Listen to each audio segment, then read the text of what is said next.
হরে কৃষ্ণা। তো সুস্বাগতম আমার এই ছোট্ট ব্লগে।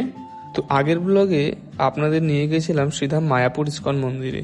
তো চলুন আজ আপনাদের নিয়ে যাব এমন একটি বিশেষ জায়গা, যে জায়গাটির জন্য আমরা আজ ইস্কনের মতো একটি আধ্যাত্মিক সংস্থা পেয়েছি। তো চলুন বন্ধুরা, সময় নষ্ট না করে আমরা পৌঁছে যাব সোজা বিশ্ব বাংলা গেট। তো সেখান থেকে আবারও বাসে করে আমরা পৌঁছে যাব উল্টোডাঙ্গা জাংশন। উল্টোডাঙ্গা বলতেই হয়তো আপনারা অনেকেই জানতে পেরেছেন যে আমি আজকে কোথায় নিয়ে যাচ্ছি আপনাদেরকে। হ্যাঁ, আজ আমি চলে এসেছি ভক্তি বিনোদ আসনে, যেখানে শিল ভক্তি সিদ্ধান্ত সরস্বতী ঠাকুর প্রভুপাদ 12 বছর কাটিয়েছেন। এটি অবস্থিত কলকাতারই বুকে, উল্টোডাঙ্গা রোড, গৌরীবাড়ি ল্যান্ডের কাছে। তো কিছুক্ষণ হাঁটার পর আমরা পৌঁছে যাই সেই বিশেষ জায়গায়। এই জায়গাটি শুধু একটি স্থান নয়, এটা গভীর আধ্যাত্মিক শক্তিতে ভরপুর। এখানে প্রবেশ করা মুহূর্তেই আমি এক অদ্ভুত শান্তির অনুভব করেছিলাম, যা ভাষায় প্রকাশ করা খুব কঠিন।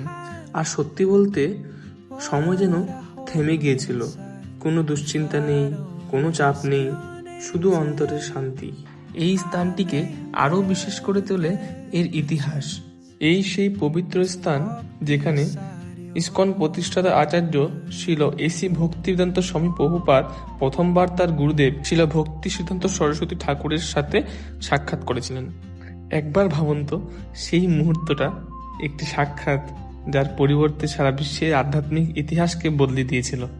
এটি হচ্ছে সেই বিশেষ স্থান যেখানে বসে শিল ভক্তি সিদ্ধান্ত সরস্বতী ঠাকুর শিল প্রভুপাদকে বলেছিলেন, তোমাকে দেখে তো শিক্ষিত মনে হচ্ছে, তুমি মহাপুর বাণী কেন সারা বিশ্বে প্রচার করছো না? তো আজ এই স্থানটি পুরোপুরি ইস্কন ভক্তদের মাধ্যমেই পরিচালিত হচ্ছে। কখনো যদি কলকাতা আসা হয় তাহলে নিশ্চয়ই এই জায়গাটিতে একবার দর্শন করবেন। ভিডিওটা যদি ভালো লেগে থাকে তাহলে নিশ্চয়ই কমেন্ট করে জানাবেন, আর যদি কিছু ভুল ত্রুটি হয় তাহলে ক্ষমা করবেন।